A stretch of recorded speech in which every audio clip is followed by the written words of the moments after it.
Assalamualaikum warahmatullahi wabarakatuh. Di sini saya Safira Salsabila Rahma dengan NPM 22083 akan membaca mengenai kode etik profesi. Yang pertama, kode etik profesi jaksa. Kode etik profesi jaksa diatur dalam Peraturan Jaksa Agung Nomor per 14 garing A garing JA garing 11 garing 12 tentang kode perilaku jaksa dengan ketentuan sebagai berikut. 1. Kewajiban jaksa. Pasal 3. Kewajiban jaksa kepada negara. Setia dan taat kepada Pancasila serta Undang-Undang Dasar Negara Republik Indonesia 1945. B. Bertindak berdasarkan peraturan perundang-undangan yang berlaku, mengindahkan norma agama, kesopanan, kesusilaan yang hidup dalam masyarakat serta menjunjung tinggi hak asasi manusia, dan melaporkan dengan segera kepada pimpinannya apabila mengetahui hal yang dapat membahayakan atau merugikan negara.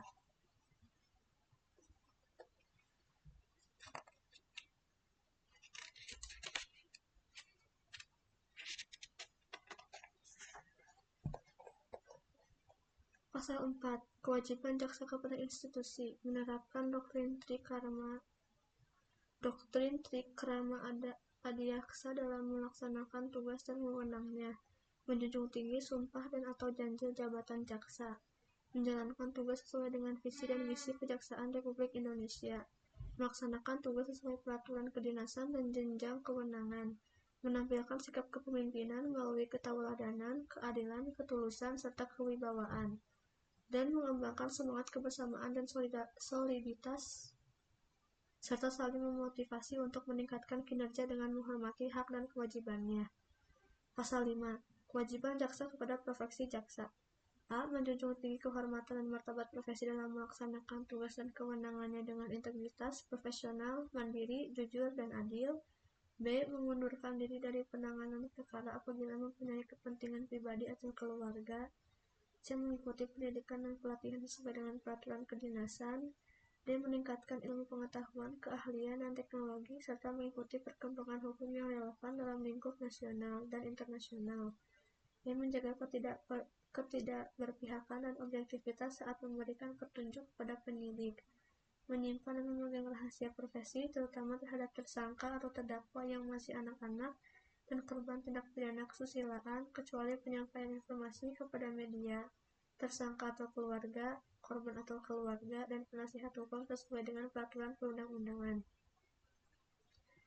G. Memastikan terdakwa, saksi, dan korban mendapatkan informasi serta jaminan atas haknya sesuai dengan peraturan perundang-undangan dan hak asasi manusia, dan memberikan bantuan hukum, pertimbangan hukum, pelayanan hukum, penegakan hukum, atau tindakan hukum lain secara profesional, adil, efektif, efisien, konsisten, transparan, dan menghindari terjadinya benturan kepentingan dengan tugas bidang lain. Pasal 6. Kewajiban jaksa kepada masyarakat. Memberikan pelayanan prima dengan menjunjung tinggi supremasi hukum dan hak asasi manusia, dan menerapkan pola hidup sesuai dengan nilai-nilai yang berlaku dalam masyarakat. Yang kedua, integritas. Pasal 7. Dalam melaksanakan tugas, profesi jaksa dilarang: A. Memberikan atau menjanjikan sesuatu yang dapat memberikan keuntungan pribadi secara langsung maupun tidak langsung bagi diri sendiri maupun orang lain dengan menggunakan nama atau cara apapun. B. Meminta dan atau menerima hadiah dan atau keuntungan dalam bentuk apapun dari siapapun yang memiliki kepentingan baik langsung maupun tidak langsung. C. Menangani perkara yang mempunyai kepentingan pribadi atau keluarga ataupun finansial secara langsung maupun tidak langsung. D. Melakukan permufakatan secara melawan hukum dengan para pihak yang terkait dalam penanganan perkara. E. Memberikan perintah yang bertentangan dengan norma hukum yang berlaku. F. Merekayasa fakta-fakta hukum dalam penanganan perkara. G. Menggunakan kewenangannya untuk melakukan penekanan secara fisik dan atau psikis. Dan H. Menggunakan barang bukti dan alat bukti yang patut diduga telah direkayasa atau diubah atau dipercaya telah didapatkan melalui cara-cara yang melanggar hukum.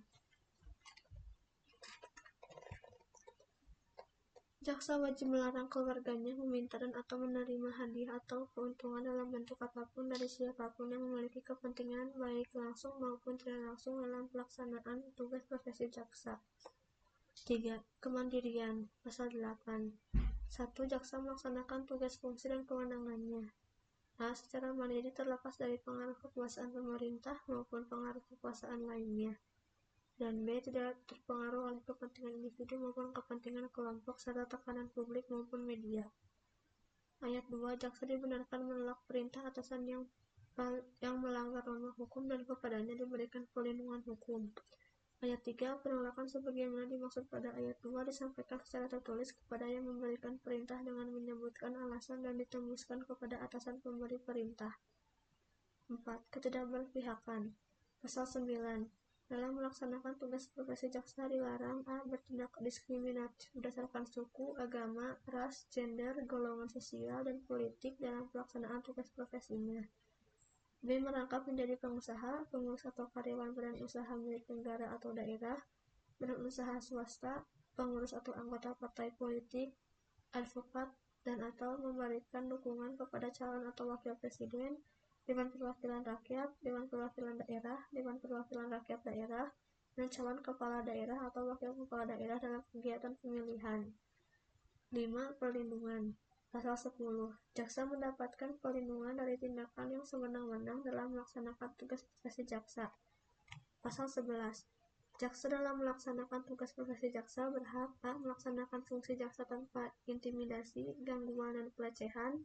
B. Mendapatkan perlindungan hukum untuk tidak dipersalahkan sebagai akibat dari pelaksanaan tugas dan fungsi jaksa yang dilakukan sesuai dengan peraturan yang berlaku. C. Mendapatkan perlindungan secara fisik, termasuk keluarganya, oleh pihak yang berwenang jika keamanan pribadi terancam sebagai akibat dari pelaksanaan tugas dan fungsi jaksa yang dilakukan sesuai dengan peraturan yang berlaku. D. Mendapatkan pendidikan dan pelatihan baik teknis maupun non-teknis. E. Mendapatkan sarana yang layak dalam menjalankan tugas, remunerasi, gaji, serta penghasilan lain sesuai dengan peraturan yang berlaku. F. Mendapatkan kenaikan pangkat, jabatan, dan atau promosi berdasarkan parameter objektif, kualifikasi profesional, kemampuan, integritas, kinerja, dan pengalaman, serta diputuskan sesuai dengan prosedur yang adil dan tidak memihak. G. Memiliki kebebasan berpendapat dan berekspresi, kecuali dengan tujuan membentuk opini publik yang dapat merugikan penegakan hukum. Dan H. Mendapatkan proses pemeriksaan yang cepat, adil, dan evaluasi, serta keputusan objektif berdasarkan peraturan yang berlaku dalam hal jaksa melakukan tindakan indisipliner.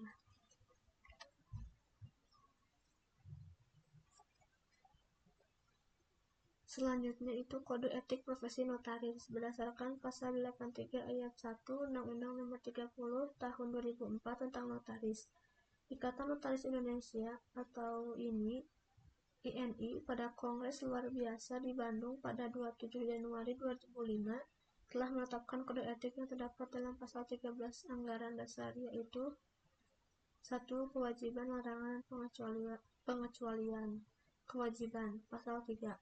Notaris dan orang lain yang mengaku dan menjalankan jabatan notaris wajib a. Memiliki moral, akhlak, serta kepribadian yang baik. B. Menghormati dan menjunjung tinggi harkat dan martabat jabatan notaris. C. Menjaga dan membela kehormatan perkumpulan. D. Bertindak jujur, mandiri, tidak berpihak, penuh rasa tanggung jawab berdasarkan peraturan perundang-undangan dan isi sumpah jabatan notaris. E. Meningkatkan ilmu pengetahuan yang telah dimiliki tidak terbatas pada ilmu pengetahuan hukum dan kenotariatan. F. Mengutamakan pengabdian kepada kepentingan masyarakat dan negara. G. Memberikan jasa pembuatan akta dan jasa kenotarisan lainnya untuk masyarakat yang tidak mampu tanpa memungut honorarium. H. Menetapkan satu kantor di tempat kedudukan dan kantor tersebut merupakan satu-satunya kantor bagi notaris yang bersangkutan dalam melaksanakan tugas jabatan sehari-hari. I. Memasang satu buah papan nama di depan atau di lingkungan kantornya dengan pilihan ukuran yaitu 100 cm x 40 cm, 150 cm x 60 cm, atau 200 cm x 80 cm, yang memuat 1. Nama lengkap dan gelar yang sah, 2. Tanggal dan nomor surat keputusan pengangkatan yang terakhir sebagai notaris, 3. Tempat kedudukan, dan 4. Alamat kantor dan nomor telepon atau faks. Dasar papan nama berwarna putih dengan huruf berwarna hitam dan tulisan di papan nama harus jelas dan mudah dibaca, kecuali di lingkungan kantor tersebut tidak dimungkinkan untuk pemasangan papan nama dimaksud. J. hadir, mengikuti, dan berpartisipasi aktif dalam setiap kegiatan yang diselenggarakan oleh perkumpulan, menghormati, mematuhi, melaksanakan setiap dan seluruh keputusan perkumpulan. K. Membayar uang iuran perkumpulan secara tertib. L. Membayar uang duka untuk membantu ahli waris teman sejawat yang meninggal dunia. M. Melaksanakan dan mematuhi semua ketentuan tentang honorarium ditetapkan perkumpulan.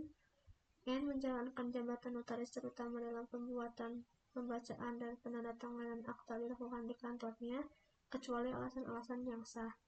O. Menciptakan suasana kekeluargaan dan kebersamaan dalam melaksanakan tugas jabatan dan kegiatan sehari-hari, serta saling memperlakukan rekan sejawat secara baik, saling menghormati, saling menghargai, saling membantu, serta selalu berusaha menjalin komunikasi dan tali silaturahmi. P. Memperlakukan setiap klien yang datang dengan baik, tidak membedakan status ekonomi dan atau status sosialnya. Q. Melakukan perbuatan-perbuatan yang secara umum disebut sebagai kewajiban untuk ditaati dan dilaksanakan, antara lain, namun tidak terbatas pada ketentuan yang tercantum dalam 1. Undang-Undang Nomor 30 Tahun 2004 tentang Jabatan Notaris. 2. Penjelasan Pasal 13 Ayat 2 Undang-Undang Nomor 30 Tahun 2004 tentang Jabatan Notaris. 3. Sumpah Jabatan Notaris.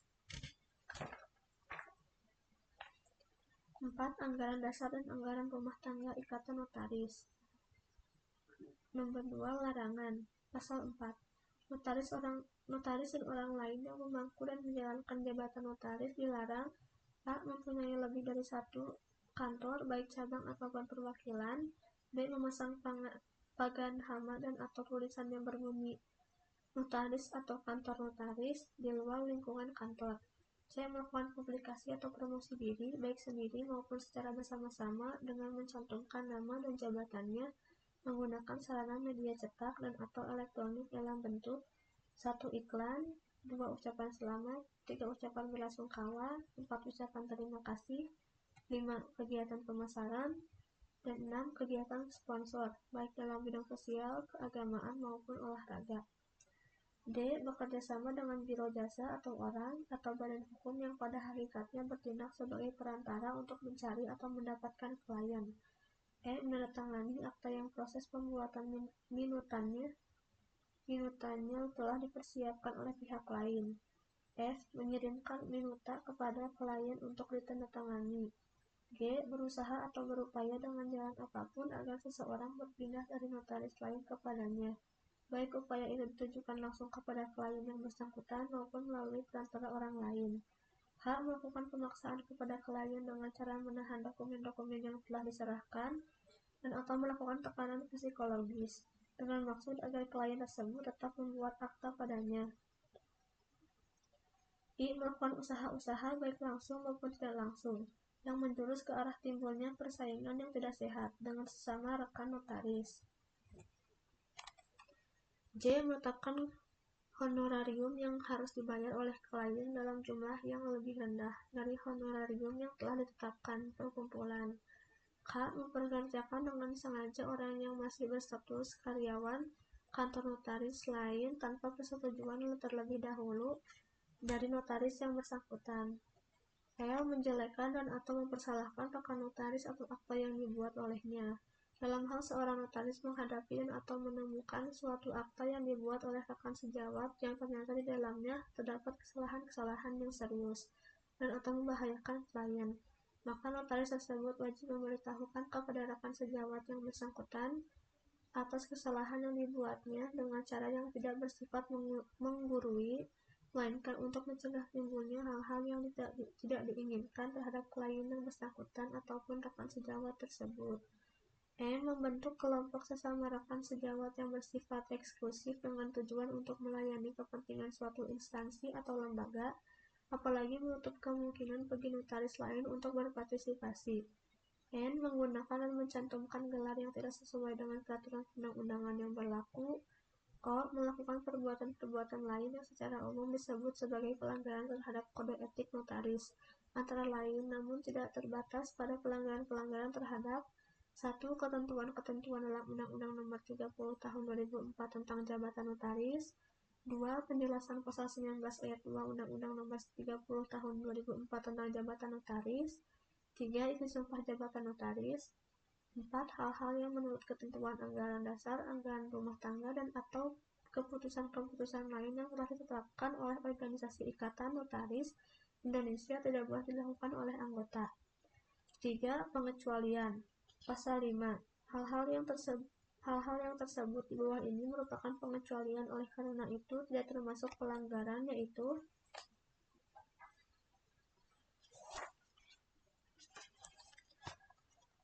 A. Memberikan ucapan selamat, ucapan berduka cita dengan mempergunakan kartu ucapan, surat, karangan bunga, ataupun media lainnya yang tidak mencantumkan notaris, tetapi hanya nama saja. B. Pemuatan nama dan alamat notaris dalam buku panduan telepon, faks, dan telex yang diterbitkan secara resmi oleh PT Telkom dan atau instansi-instansi dan atau lembaga-lembaga resmi lainnya. C. Memasang satu tanda penunjuk jalan dengan ukuran tidak melebihi 20 cm x 50 cm, dasar berwarna putih, huruf berwarna hitam, tanpa mencantumkan nama notaris, serta dipasang dalam radius maksimum 100 meter dari kantor notaris. Selanjutnya, kode etik profesi kepolisian. Kepolisian Negara Republik Indonesia yang selanjutnya disingkat Polri adalah alat negara yang berperan dalam memelihara keamanan dan ketertiban masyarakat, menegakkan hukum, serta memberikan perlindungan, pengayoman, dan pelayanan kepada masyarakat dalam rangka terpeliharanya keamanan dalam negeri. Kode etik Polri telah dituangkan dalam Peraturan Kapolri Nomor 14 Tahun 2011 tentang Kode Etik Profesi Kepolisian Negara Republik Indonesia. Ketentuan tersebut sebagai berikut. Etika Profesi Polri, Bagian ke-1, Ruang Lingkup, Pasal 4.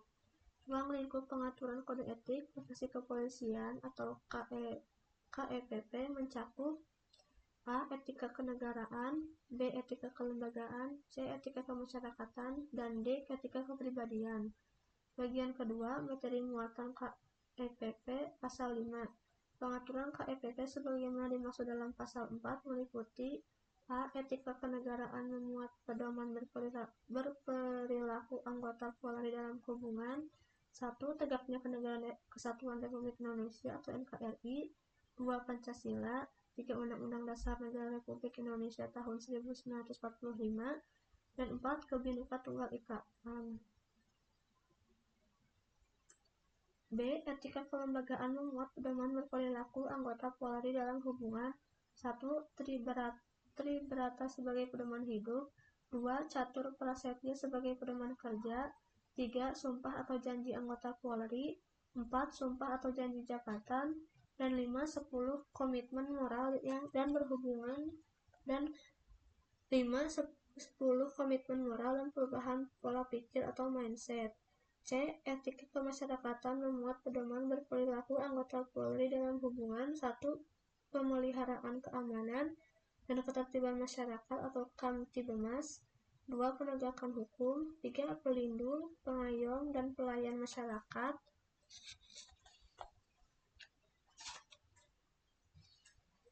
Dan 4. Kearifan lokal antara gotong royong, setia kawanan, dan toleransi. D. Etika kepribadian memuat pedoman berperilaku anggota Polri dalam hubungan 1. Kehidupan beragama. 2. Kepatuhan dan ketaatan terhadap hukum. Dan 3. Sopan santun dalam kehidupan berkeluarga, bermasyarakat, berbangsa, dan bernegara. Kewajiban dan larangan. Kewajiban, etika kenegaraan. Pasal 6.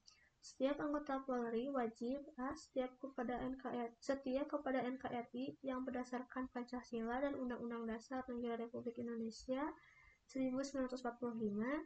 B. Menjaga keamanan dalam negeri, meliputi terpeliharanya keamanan dan ketertiban masyarakat, tertib dan tegaknya hukum, terselenggaranya perlindungan, pengayoman, dan pelayanan masyarakat, serta terbinanya ketentraman masyarakat dengan menjunjung tinggi hak asasi manusia. C. Menjaga terpeliharanya keutuhan wilayah NKRI. D. Menjaga terpeliharanya kesatuan bangsa dalam Kebhinneka Tunggal Ikaan dengan menjunjung tinggi kedaulatan rakyat. E. Mengutamakan kepentingan bangsa dan NKRI daripada kepentingan sendiri, seseorang, dan atau golongan. F. Memelihara dan menjaga kehormatan bendera negara Sang Merah Putih Bahasa Indonesia, Lembaga Negara Garuda Pancasila, dan Lagu Kebangsaan Indonesia Raya sesuai dengan ketentuan peraturan perundang-undangan. G. Membangun kerjasama dengan sesama pejabat penyelenggara negara dan pejabat negara dalam pelaksanaan tugas. Dan H. Bersikap netral dalam kehidupan berpolitik. Etika Kelembagaan, Pasal 7. Ayat 1. Setiap anggota Polri wajib a. Setia kepada Polri sebagai bidang pengabdian kepada masyarakat, bangsa dan negara dengan memedomani dan menjunjung tinggi tribrata dan catur prasetya. B. Menjaga dan meningkatkan citra, soliditas, kredibilitas, reputasi, dan kehormatan Polri. C. Menjalankan tugas secara profesional, proporsional, dan prosedural. D. Melaksanakan perintah dinas untuk mengikuti pendidikan dan pelatihan dalam rangka pembinaan karir dan peningkatan kemampuan profesionalisme kepolisian. E. Menjalankan perintah dinas untuk melaksanakan mutasi dalam rangka pembinaan personel, profesi, karir, dan penegakan KEPP. F. Mematuhi hierarki dalam pelaksanaan tugas. G. Menyelesaikan tugas dengan seksama dan penuh rasa tanggung jawab. H. Memegang teguh rahasia yang menurut sifatnya atau menurut perintah kedinasan harus dirahasiakan. I. Menampilkan sikap kepemimpinan melalui keteladanan, ketaatan pada hukum, kejujuran, keadilan, serta menghormati dan menjunjung tinggi hak asasi manusia dalam melaksanakan tugas.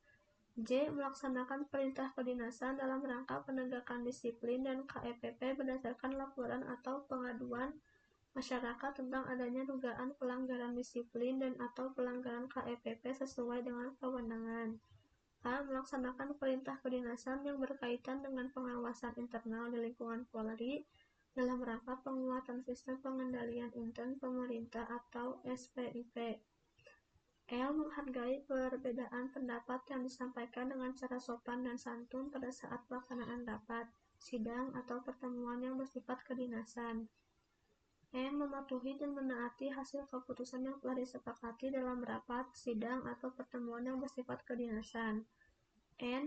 Mengutamakan kesetaraan dan keadilan gender dalam melaksanakan tugas. Dan O. Mendahulukan pengajuan laporan keberatan atau komplain kepada Ankum atau atasan Ankum berkenaan dengan keputusan yang dinilai bertentangan dengan ketentuan peraturan perundang-undangan sebelum mengajukan gugatan ke Peradilan Tata Usaha Negara atau PT-UN. Ayat 2. Setiap anggota Polri yang berkedudukan sebagai atasan wajib a. Menunjukkan kepemimpinan yang melayani atau servant leadership, keteladanan, menjadi konsultan yang dapat menyelesaikan masalah atau solutif, serta menjamin kualitas kinerja bawahan dan kesatuan atau quality assurance. B. Menindaklanjuti dan menyelesaikan hambatan tugas yang dilaporkan oleh bawahan sesuai tingkat kewenangannya. Dan C. Segera menyelesaikan dugaan pelanggaran yang dilakukan oleh bawahan. Ayat 3. Setiap anggota Polri yang berkedudukan sebagai bawahan wajib a. Melaporkan kepada atasan apabila mendapat hambatan dalam pelaksanaan tugas.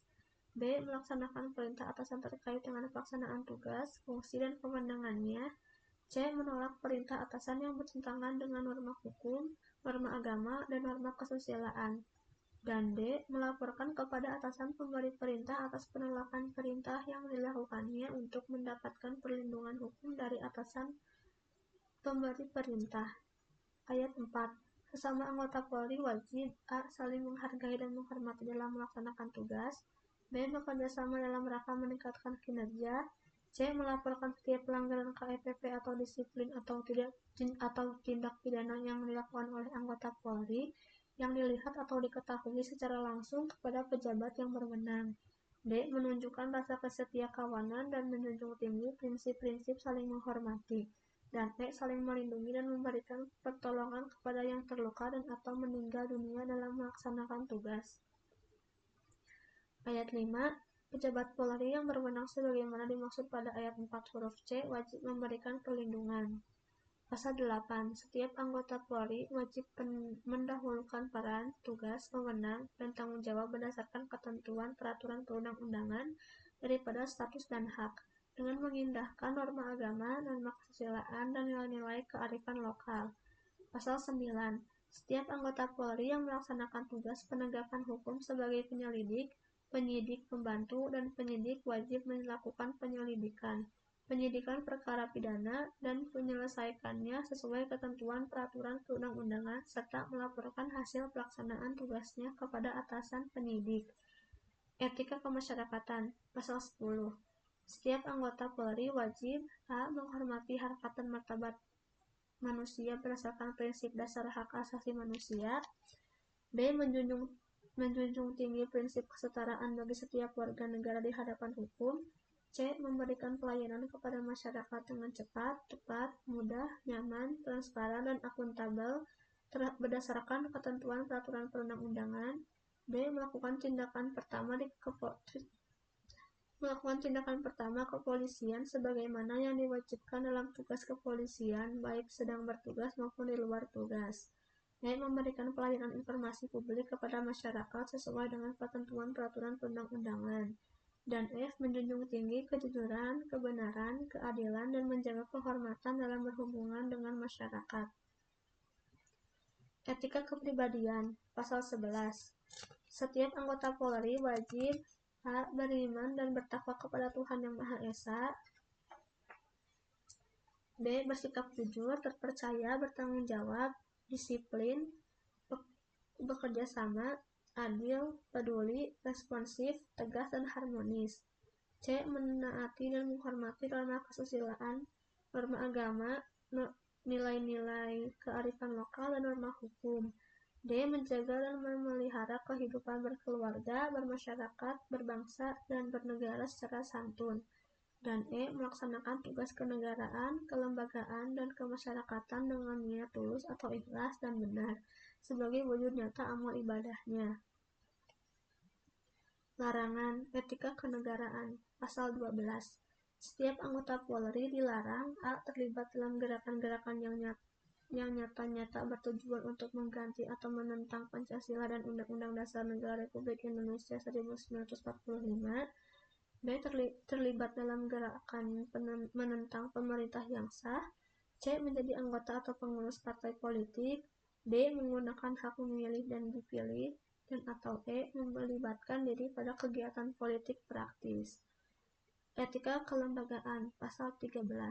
Ayat 1. Setiap anggota Polri dilarang a. melakukan, menyuruh melakukan atau turut serta melakukan korupsi, kolusi, nepotisme, dan atau gratifikasi, b. mengambil keputusan yang bertentangan dengan ketentuan peraturan perundang-undangan karena pengaruh keluarga, sama anggota Polri atau pihak ketiga, c. menyampaikan dan menyebarluaskan informasi yang tidak dapat dipertanggungjawabkan kebenarannya tentang institusi Polri dan atau pribadi anggota Polri kepada pihak lain, d. menghindar dan atau menolak perintah kedinasan dalam rangka pemeriksaan internal yang dilakukan oleh fungsi pengawasan terkait dengan laporan atau pengaduan masyarakat, e. menyalahgunakan kewenangan dalam melaksanakan tugas kedinasan, f. mengeluarkan tahanan tanpa perintah tertulis dari penyidik, atasan penyidik atau penuntut umum atau hakim yang berwenang, dan g. melaksanakan tugas tanpa perintah kedinasan dari pejabat yang berwenang, kecuali ditentukan lain dalam ketentuan peraturan perundang-undangan.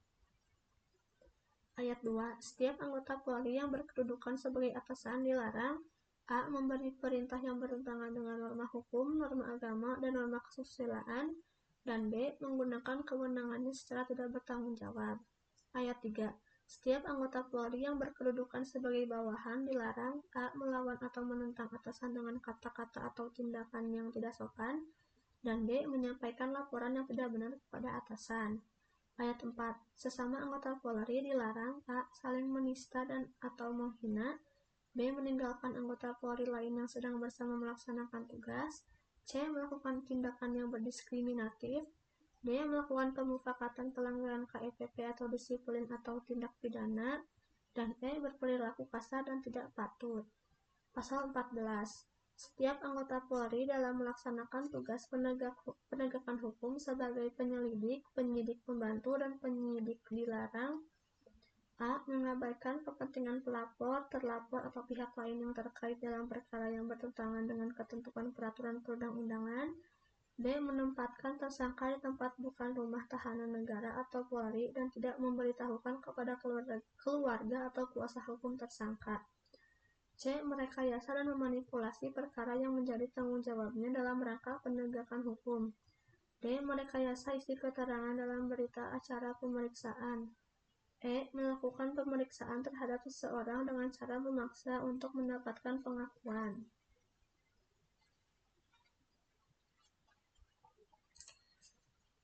F. Melakukan penyidikan yang bertentangan dengan ketentuan peraturan perundang-undangan karena adanya campur tangan pihak lain.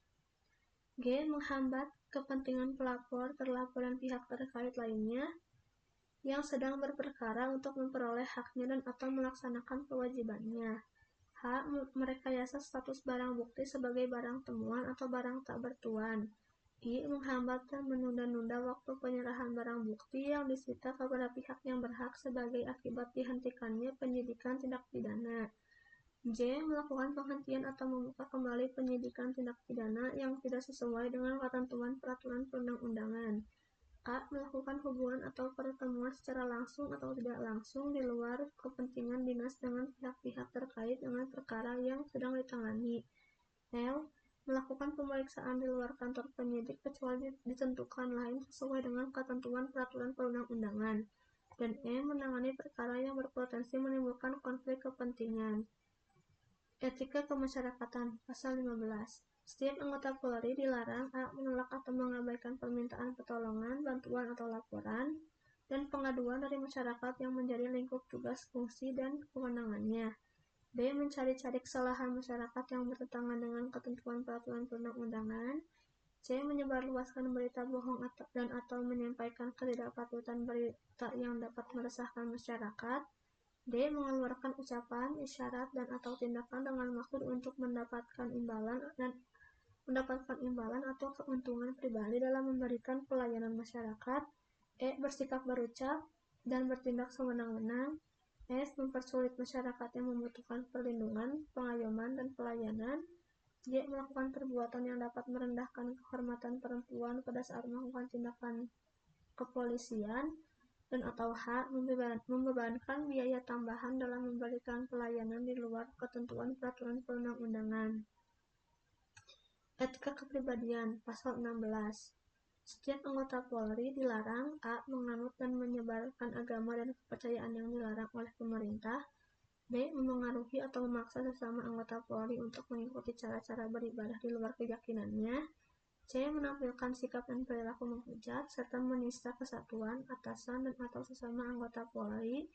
Dan atau D. Menjadi pengurus dan atau anggota lembaga swadaya masyarakat dan organisasi kemasyarakatan tanpa persetujuan dari pimpinan Polri. Sekian yang dapat saya bacakan terkait kode etik profesi. Assalamualaikum warahmatullahi wabarakatuh.